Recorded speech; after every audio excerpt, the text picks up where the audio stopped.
আসসালামু আলাইকুম ওরহমতুল্লাহ। ফরজ নামাজের সালাম ফিরানোর পর আল্লাহু আকবার বলবেন। অর্থ হলো আল্লাহ মহান। একবার পড়বেন, তারপরে পড়বেন আস্তাগফিরুল্লাহ, আমি আল্লাহর কাছে ক্ষমা প্রার্থনা করছেন। নিম্নে এই দোয়াটি ৩ বার পাঠ করবেন।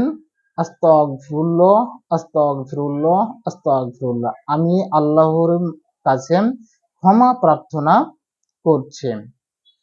তারপরে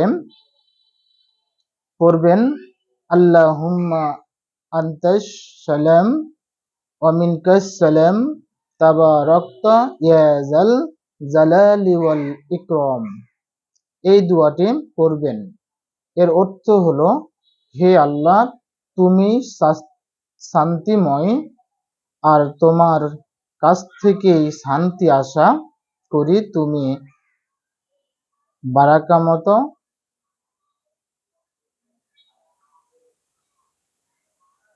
বারাকাতময়, হে মর্যাদা ও সম্মানের মালিক।